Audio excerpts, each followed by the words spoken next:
کے ہاں لڑکا ہی پیدا ہوگا۔ وہ بیوی واپس چلی گئی۔ پھر ایک وقت آیا جب اس کو بچے کی ولادت ہوئی تو لڑکی پیدا ہو گئی۔ اس نے لڑکی کو کپڑے میں لپیٹا اور اٹھا کر شیخ عبد القادر جیلانی کی عدالت اور دربار میں آ گئی اور کہنے کہ حضور دربار غوثیت میں لڑکا مانگوں اور لڑکی ملے۔ تو فرمانے لگے بی بی جو ہے اس کا کپڑا اٹھا کر تو دیکھ۔ کہتے ہیں بی بی جو لڑکی کپڑے میں لپیٹ کر لائی تھی، جب اس نے کپڑا اس کا ہٹا کر دیکھا تو وہ لڑکی سے لڑکا بن چکا تھا۔ اب وہ لڑکا کون تھا یہ بھی اس نے انکشاف کیا ہے۔ وہ باغ فردوس کے حجیے میں لکھتا ہے کہ وہ لڑکا بڑا ہو کر سلسلہ سہروردیہ کا امام شیخ شہاب الدین سہروردی بنا، اور اس کے کہتے حالات میں لکھا ہوا ہے اس کا اوپر والا حصہ عورتوں جیسا تھا اور نیچے والا حصہ مردوں جیسا تھا۔ آپ ذرا غور کریں یہ کس کا حق ہے لڑکے اور لڑکیاں دینا؟ یہاں بولے من یشاء اناسم و یہاں بولے من یشاء الذکور، اللہ جسے چاہتا ہے لڑکے دیتا ہے، جسے چاہتا ہے لڑکیاں دیتا ہے، اور یزوجہم ذکرانا و اناثا، جسے چاہتا ہے لڑکے اور لڑکیاں ملا کر دیتا ہے، ویجعل من یشاء عقیما، جسے چاہتا ہے باندھ رکھ دیتا ہے، کچھ بھی نہیں دیتا۔ یہ اختیار کس کے ہیں؟ اور یہ اختیار بندوں میں سونپ دو، بلکہ اللہ سے بڑے اختیار اللہ نے تو قسمت میں رکھا ہی نہیں تھا۔ اللہ نے جو اپنی کتاب میں لکھا تھا اس کے یہاں ہونی لڑکی ہے، تو اس سے بڑا اختیار نہیں کہ رب کے اختیار سے بڑا اختیار شیخ عبد القادر جیلانی کو دے دیا کہ اللہ تو لڑکا دے ہی نہ، وہ اللہ کے دیا ہوئے کو لڑکے سے لڑکی میں تبدیل کر دے، جنسی بدل دے۔ اب کہتے ہیں اللہ کی عطا، یہ عطا سے بھی بڑا کام ہو گیا ہے۔ اور یہ عطا والا جو عقیدہ ہے نا، یہ بھی یاد رکھو یہ بھی مشرکین مکہ سے ہی لیا ہوا ہے۔ وہ یہ تو نہیں سمجھتے تھے کہ جو ہمارے الہ اور معبود ہیں یہ کوئی مستقل الہ اور خدا ہے۔ مشرکین مکہ اپنے الہوں اور معبودوں کو کوئی مستقل حیثیت نہیں دیتے تھے۔ قرآن بتاتا ہے کیا کہتے تھے؟ ہؤلاء شفعاؤنا عند اللہ، یہ ہمارے اللہ کے ہاں جو خود سفارش کرے کسی کے آگے جا کر وہ مستقل ہوتا ہے؟ وہ مستقل نہیں ہے، وہ تو سفارشی بن کے سوالی بن کے جا رہا ہے۔ تو اپنے الہ اور معبودوں کو مستقل الہ معبود نہیں مانتے تھے، وہ اللہ کے آگے ان کا سفارشی سمجھتے تھے۔ اور مسلم کی حدیث ہے کتاب الحج میں، جب رسول پاک صلی اللہ علیہ وسلم کے دور میں مکے کے مشرک بیت اللہ میں حج کرنے کے لیے جاتے تھے، تو آپ جب جاتے ہیں حاجی تو تلبیہ کہتے ہیں کہ نہیں؟ لبیک اللہم لبیک لا شریک لک لبیک کہتے ہیں کہ نہیں؟ بار بار حاضری دیتے، عقیدہ توحید کا اونچی اونچی آواز میں اعلان کرتے ہیں لا شریک لک، تیرا کوئی شریک اور حصے دار نہیں ہے۔ یہی تلبیہ مکے کا مشرک بھی کہتا ہے۔ مسلم کی حدیث ہے وہ بھی کہتا ہے لبیک اللہم لبیک لا شریک لک۔ یہ جملہ وہ بھی کہہ رہے تیرا کوئی شریک نہیں ہے، تو پھر وہ مشرک نجس اور پلید کیسے ہو گیا؟ بیت اللہ میں کعبے میں طواف کرتے ہوئے اور اعمال حج ادا کرتے ہوئے کیا کہتا ہے؟ لبیک اللہم لبیک لا شریک لک، تیرا کوئی شریک۔ ہاں تھوڑی سی بات اور کرتا، جب کہتا ہے لا شریک لک، نبی پاک صلی اللہ علیہ وسلم جو توحید کے سب سے بڑے داعی تھے، داعیان الی اللہ، سب سے بڑے اللہ کی توحید کے داعی پیغمبر، انہیں یہ کہتے قدم قدم لا شریک لک پر بریک لگا دو، یہاں رک جاؤ، ادھر ٹھہر جاؤ، آگے کوئی بات نہ کرنا۔ وہی دعوت جو نبی پاک صلی اللہ علیہ وسلم کی آج ہم آپ کو دیتے ہیں، جب اللہ کی توحید کی بات آئے گی، اس کی عبادت کی بات آئے، اس کی دعا پکار کی بات ہے، اس کی نظر و نیاز کی بات ہے، اس پر توکل، اعتماد اور استغاثے اور استعانت کی بات ہے، اللہ کی بات پر رک جاؤ، آگے نہ کرنا۔ لیکن جس کے اندر شرک کی بو ہوتی ہے اس کو ایک اللہ کے اوپر سکون نہیں ہوتا۔ آج بھی ازمال ہو، قرآن نے نسخہ دیا ہے عقیدہ ٹیسٹ کرنے کے لیے۔ بیماری کسی کی ہو، بیماری چیک کرنی ہو تو لیبارٹری میں لے جاتے ہیں، اس کا خون لے جاتے ہیں، پیشاب لے جاتے ہیں، چیک کرواتے ہیں کہ کیا بیماری ہے۔ تو قرآن نے بھی شرکیہ عقیدہ ٹیسٹ کرنے کے لیے نسخہ دیا ہے۔ کیا نسخہ ہے؟ اللہ کہتا ہے وَإِذَا ذُكِرَ اللَّهُ وَحْدَهُ،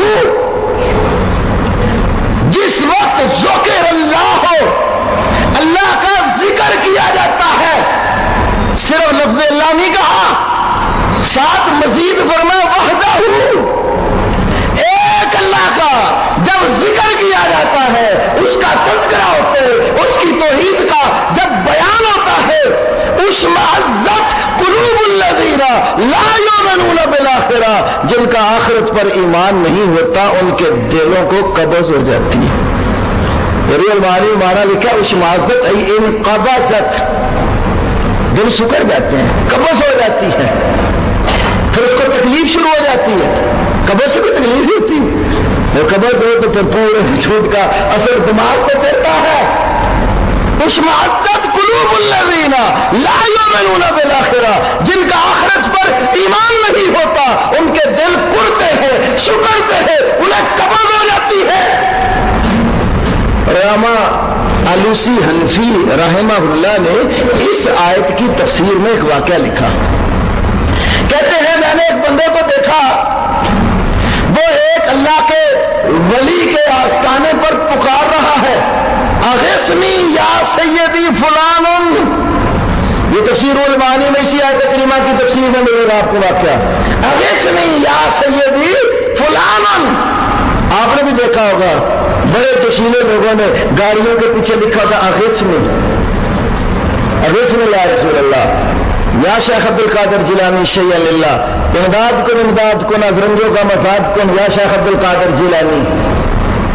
تو یہ اغثنی یا سیدی فلان، علامہ آلوسی کہتے ہیں مزار پر، آستانے پر ایک بندہ صاحب قبر کو، ولی کو پکار کے کہتا ہے اے میرے فلاں آقا میری فریاد پوری کر۔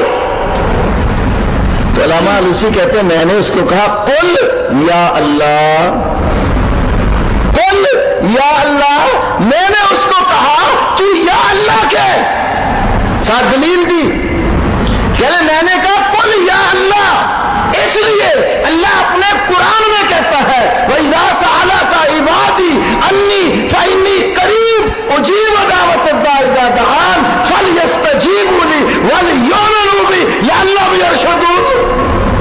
رب قرآن میں کہتا ہے میرا بندہ جب بھی مجھے پکارتا ہے میں اس کی پکار کو سنتا ہوں، قبول کرتا ہوں، لہذا جو رب کہتا ہے میرا بندہ مجھے پکارے میں اس کی پکار سنتا ہوں، تو تو قل یا اللہ، یا اللہ مدد کہنا۔ جب انہوں نے اس کو کہا نا تو یا اللہ مدد کہہ، تو کہتے ہیں میں نے پھر اس کو سنا، وہ لوگوں نے کہتا تھا میرے بارے میں فلان منکر علی الاولیاء، وہ فلانا مولوی جو ہے وہ ولیوں کا ہی منکر ہے، ولیوں کو مانتا ہی نہیں ہے۔ یہ خود ایک علمی عالم کا تبصرہ ہے۔ آج بھی آپ دیکھ لو جب آپ کہیں نا یا اللہ مدد یا صرف یا اللہ مدد، تو جس کو تو خوشی ہو گئی اس کلمے پر سمجھتا عقیدہ ٹھیک ہے، اور جس کو تکلیف شروع ہو گئی تو سمجھ لیا اس کے اندر کچھ جراثیم ہیں جو اس کو پریشان کرتے ہیں۔ تو عرض کر رہا تھا مکے کا جو مشرک ہے وہ کعبے میں حج کرنے جاتا ہے اور کیا کہتا ہے لبیک اللہم لبیک لا شریک لک، تیرا کوئی شریک نہیں، یہاں آپ اس کو کہتے رک جا، وہ نہیں رکتا تھا، وہ صرف یا اللہ مدد پر رکنے والا نہیں تھا، کیا کہتا اللہ شریکن تملکہ وما ملک، اللہ شریکن تیرا کوئی شریک نہیں، ہاں کچھ شریک ہیں۔ کس طرح کے شریک ہیں؟ یہ یہاں تو ذاتی اور عطائی کی لوگ بھی بات چھیڑ دیتے ہیں نا، کہ ذاتی طور پر اللہ اور عطائی طور پر اللہ کے بندے۔ اب مکہ کے مشرک سے پوچھو، وہ ان کو عطائی طور پر مانتا ہے ذاتی؟ اللہ شریکن کچھ شریک ہے ضرور، کیسے؟ تملکہ، ان شریکوں کا اصل مالک کون ہے؟ تملکہ، تو ان کا مالک ہے، وہ مالک وما مالا کا وہ مالک نہیں ہے۔ یہ دو ترجمے ہیں اس کے، انبی لمان بھی یہ اور ضیاء القرآن وغیرہ تبیان بھی دے، ماں والا کالا کا میں ایک تو ماں کو نافیہ بنایا، تملکہ تو اصل میں مالک ہے، وما مالا کا وہ جس کو ہم نے تیرے ساتھ شریک بنایا وہ مالک نہیں ہے، تو ہی اس کا بھی مالک ہے۔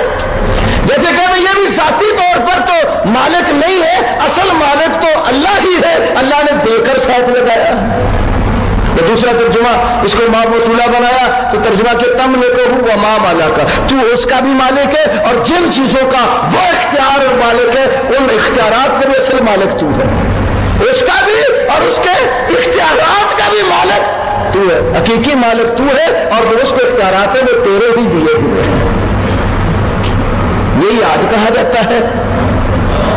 ہم نے کہا حاجت روا مشکل کشا، اب انہوں نے ایک نیا نعرہ بنا لیا ہے، انہوں نے کہا حاجت روا مشکل کشا بے اذن خدا مصطفیٰ مصطفیٰ۔ وہ کہتے ہیں وہ دیتے ہیں اللہ کے اذن سے دیتے ہیں، اللہ کی عطا سے دیتے ہیں۔ تو اللہ کے اذن کا یہی معنی ہے تو پھر تو جادوگر بھی اللہ کی عطا سے ہی کرتا ہے۔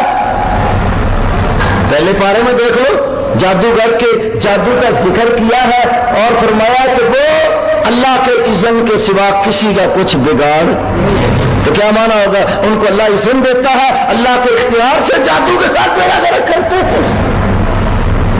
مطلب تو صاف واضح ہے کہ جو کچھ بھی ہوتا ہے اللہ کے اختیار سے، اس کے حکم سے ہوتا ہے، اس کے اختیار کے بغیر کچھ نہیں ہوتا۔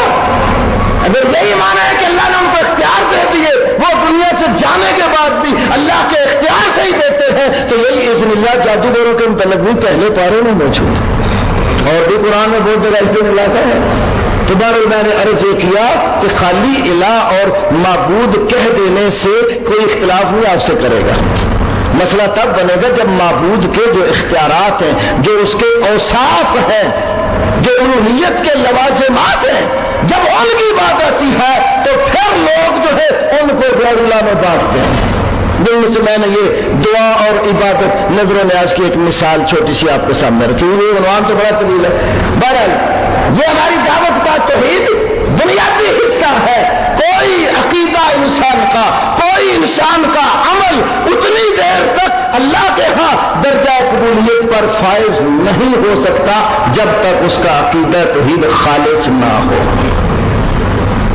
عقیدے میں ملاوٹ ہونا تو پھر وہ جتنی جی چاہے نیکیاں کر لے، حجی ہو اور بلکہ الحاج ہو، نمازی ہو، پرہیزگار ہو، بڑے بڑے جبے اور دستار والا ہو، آپ اس کے حج دیکھ کر، لمبی لمبی تسبیحیں دیکھ کر، اس کے ذکر و اذکار دیکھ کر، اس کی مالا دیکھ کر، اس کی کٹیا جھونپڑی دیکھ کر، جعلی کرامتیں دیکھ کر، اس کے دعوے کہ رسول پاک میرے پاس تشریف لائے اور میرے گھر میں 6 فٹ لمبا جو ہے وہ قدم کا نشان لگا ہوا ہے، اس طرح کے دعوے دیکھ کر اس کو کبھی بھی معیار نہ بناؤ۔ معیار کیا ہوگا؟ اس کا عقیدہ صاف ہو، پہلی بنیاد۔ اس کی ایک دلیل عرض کروں، بغیر کئی دفعہ ہوتا ہے نا فلانا تو پیر بڑا ہی نیک ہے، بڑا متقی ہے، بڑی دنیا وہاں جاتی ہے، بڑے بڑے اس کے آستانے پر آتے ہیں، اس نے اتنے حج کیے، حج تو کوئی چھوڑتے نہیں، ہر سال حج پہ جاتا ہے۔